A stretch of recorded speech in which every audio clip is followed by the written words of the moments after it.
Welcome to Presidential Fight Club, the show that answers the question, if all 44 presidents fought each other one-on-one, who would win?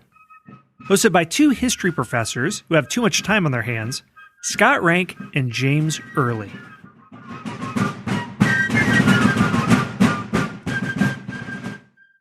Welcome, everyone, to the epilogue of the Presidential Fight Club. Teddy Roosevelt remains standing victorious. He is the Highlander. There can be only one, and he beat his way and punched his way through the tournament. We spent a lot of time talking about presidents, how physically tough they were, how determined they were, how competitive they were, their size, their military experience, stories from their youth that showed how tough they were, or conversely, how weak they were. But what does it all mean? Does it actually mean anything that a president was vigorous, that he was tough, that he could beat someone in a fight? Well, something I noticed is that of our four contenders who made it to the Final Four, Washington, Ike, Lincoln, and Teddy Roosevelt, 3 out of those 4 presidents are on Mount Rushmore. And Ike was born too late to be able to possibly be on it. Jefferson is the 4th one. So is that a coincidence, or is there something to that? So, James, you were the mastermind behind this whole thing originally when you set up a tournament bracket in your Facebook group. And you talked to people a lot about this. So do you have any thoughts on this, on a connection between being able to beat somebody up and being a good president? I think there is sort of a connection. I know that's a really wimpy answer there, but let me just take a step back and bring something up that I find really interesting. There was a survey done earlier this year, early in 2017, by historians, sponsored by C-SPAN. They do this every 8 or 9 years. They did one in 2000, they did another one in 2009, and then they did one in 2017. And they ask these historians and other people who are experts on the presidents, they ask them to rank them in various areas. And toughness, like ability to beat somebody up, is not one of the categories. It ought to be. But things just like foreign policy management, charisma, economic policy, just different aspects of being the president. And then they come up with composite rankings. They kind of, mush them all together. There's a technical term for you, mush them. And they come up with an overall ranking. And in 2017, I want to read you the top 10 as they came out in this ranking. And again, I may not necessarily agree with these. You may not either, but it's not, none of them are going to strike anybody as a huge surprise, but here they are. So number 1 was Abraham Lincoln. No big surprise there. Number 2 was George Washington. Number 3 was Franklin Roosevelt. 4 was Theodore Roosevelt. Again, no surprises on any of those. 5 was Eisenhower. And it's interesting. Eisenhower's moved up quite a bit since 2000. And Harry Truman was number 6. He stayed pretty constant. He's been in 2000, 2009, 2017. He's been 5, 5, 6. Thomas Jefferson 7. John F. Kennedy 8. Ronald Reagan 9. He's been moving up. I think people move up once there's more space between you and them, because you're removed from the emotion and the controversies of the time. But anyway, number 10 was Lyndon Baines Johnson. So if you just look at those top 10.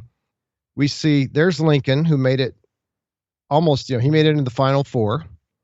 George Washington, he made it to the Final Four. Franklin Roosevelt, okay, he didn't. But Theodore Roosevelt, yes. Dwight Eisenhower. So 4 of the top 5 were our Final Four. And we saw Truman. Truman, I remember, at least made it, I think, through one fight. Yeah. Jefferson, I don't think he did particularly well. I think he had a powder puff opponent the first time and made it past him, but I think you got wiped out in the second one. John F. Kennedy, Washington, so there you go. Yeah, well, most people do. John F. Kennedy, he did fairly well, but didn't make it to the end, I remember. And Ronald Reagan made it almost all the way to the end in his division.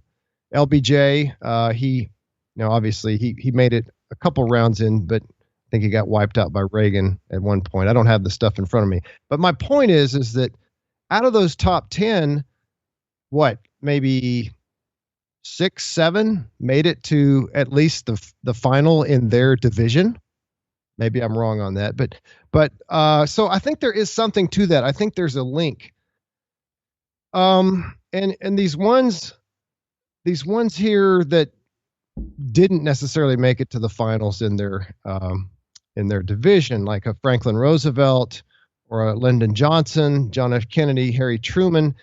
They may not have been boxers or martial artists or wood choppers or anything like that, but they were they had a toughness of spirit, a toughness of mind.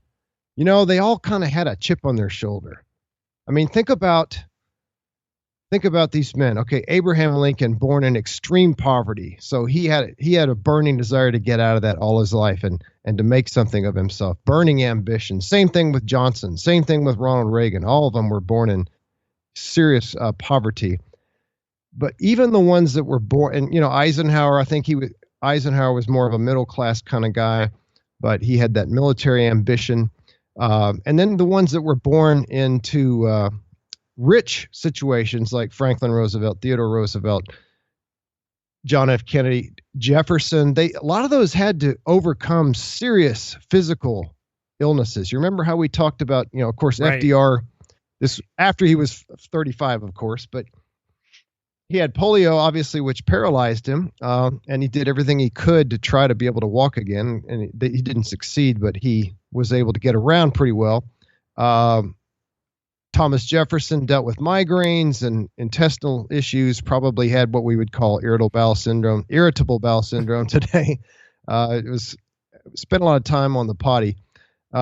Kennedy, of course, had his back issues, and he had his Addison's disease and a bunch of other things. And so all of them, all these top ones, either they either had serious physical disabilities that they had to overcome, or they had just great poverty that they had to overcome. And I don't remember about Truman's upbringing. I'm not a big expert on Truman. I don't think he was dirt poor, but I also don't think I think they were lower middle class. Yeah, Does that lower sound middle about class right? in Missouri, or whatever that would mean in the early Yeah. 20th century.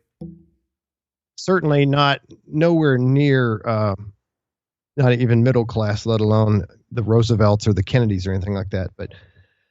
But so I think behind the physical toughness that you see with Theodore Roosevelt and you see with Lincoln and whatnot, I think there's a toughness of character and a toughness of spirit. And like I said before, just not to sound repetitious, but just kind of a chip on your shoulder.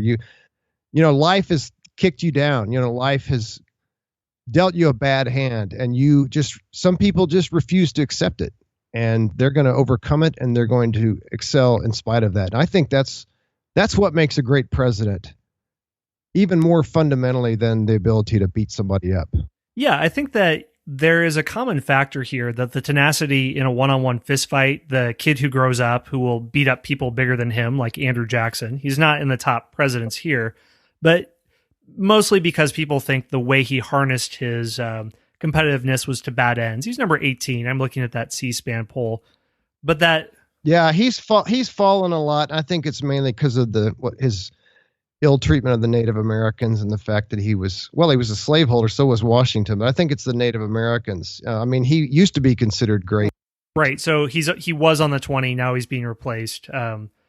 But I think that there is something to that the fiery nature of an attitude that bleeds over into other things that people do rank for best presidents. And looking at some of these factors on the C-SPAN poll, crisis leadership, moral authority, setting an agenda, these type of things that require a lot of strength and perseverance, no reason it wouldn't last in a fight in the exact same way.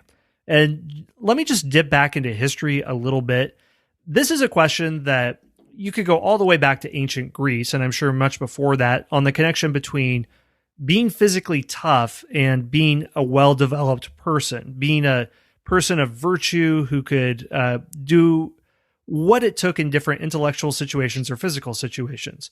So, for example, Plato, he's a former wrestler, and he says that there are mental health benefits of exertion. And Hippocrates says that eating alone will not keep a man well. He must also take exercise. And it's not like people always believe this.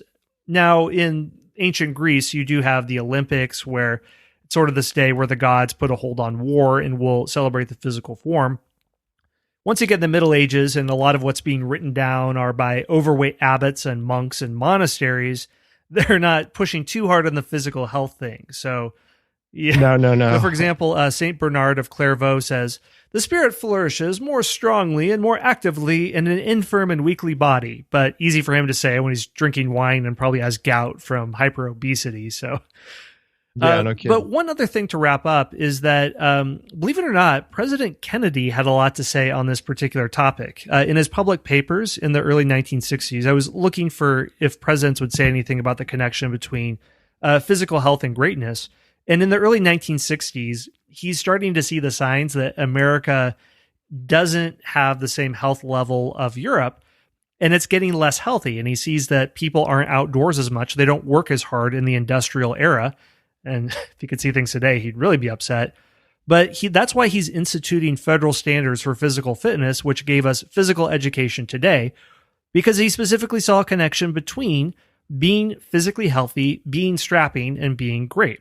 So in his presidential papers, I didn't realize how scholarly he was. I guess that's what you get from going to the Ivy Leagues. But he talks about the Greeks understanding that to have a free and inquiring mind, you have to have a strong and active body. And this is celebration of physical hardiness is what causes the Olympic Games to happen, where kings and philosophers regard triumph in the physical contest as deserving the highest honors of the state, and they themselves participate in tests of skill and strength. So here's something he says that I thought was interesting. Throughout history, we can trace the same theme.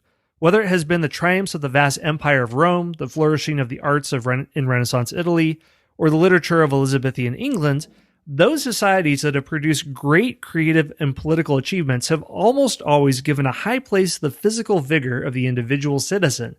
For it is only upon a foundation of individual hardiness and vitality that we can build an exercise of vital powers along the lines of excellence. So that sounds funny because when you think of gym class, I think of the jocks throwing dodgeballs on the heads of the nerds and the geeks, and just kind of like this Lord of the Flies sort of situation where someone's trying to climb up the rope and they're laughing at him, the fat kid who can't make it.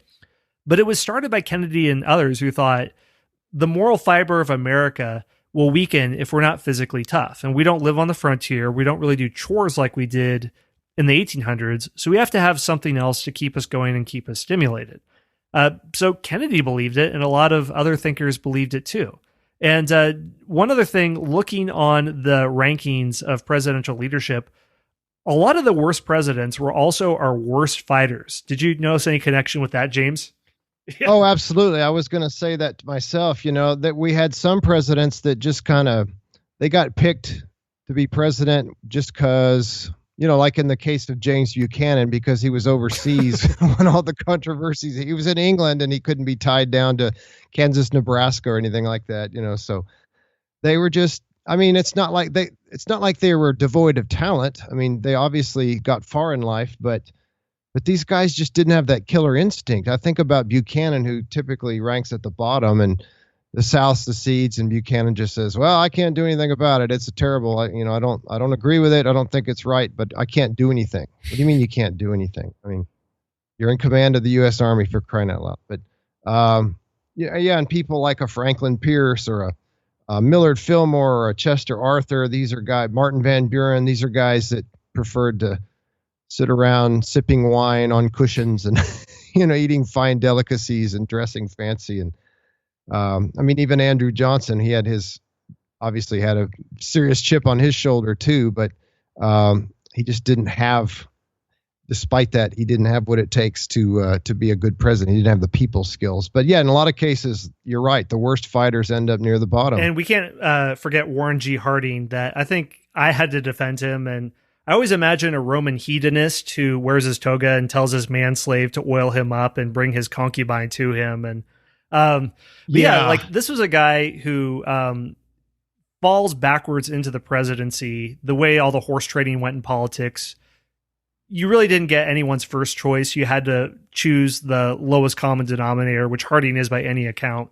But in his appetites, the guy has a monstrous breakfast every morning, gallons of coffee, dies of a heart attack. He had terrible health. So I think you could see that the lack of restraint in his life that leads to his terrible health, and not really pursuing much of anything except poetry to his mistress and using interesting metaphor to refer to parts of her body, which you can see in the Harding papers if you want to see more. But I think I'll pass. Thank you, though. We'll save that one for something else. But that same type of lack of restraint that made him very unhealthy, I think could also make him a terrible president, that he doesn't know when to show restraint, when to pick his battles, when to exercise wisdom in order to do the things that make you a great president, to administrate. Yeah, I mean, it's about self-discipline. I think if you have self-discipline in the physical area, that crosses over into other areas of life. So there you go. I think honestly, the next survey, I don't want to, get ahead of myself, but I think we have started a grassroots movement to put physical fighting in this matrix of what makes a great president. Yes. And perhaps we've come up with a new way to do the presidential primaries. Just forget all this speech making and all this stuff, rallies, nonsense. Put them in a ring, toss them a pair of gloves. This is where American politics is heading anyway, so don't fight it, people. Embrace it. Might as well go all the way. Right. Well, James, here we are. I think we have a skeleton key that's unlocked American politics. So any other thoughts on presidents and fighting each other? I think we pretty much exhausted the topic. Thanks, Scott. It's been a lot of fun working with you. It's been fun. We've in our studies, we've seen another side of the presidents that is not always covered. You don't always study. You don't learn about them playing football or wrestling or whatever, doing physical labor all the time. You don't always discuss that when you talk about presidents. You tend to skip to their economic policy or their foreign policy or things like that. So it's been a lot of fun. I've learned a lot. Yeah. And I'll never look at other presidents the same way. When I see Chester A. Arthur, I'll think of him trying to punch Martin Van Buren. It's a whole new dimension. And thank you for all you who listened, who followed us along for the ride this whole way, and hope that you have a new perspective on all these people. So this is where we sign off. I'm Scott Rank. And I'm James Early. And thank you for joining us.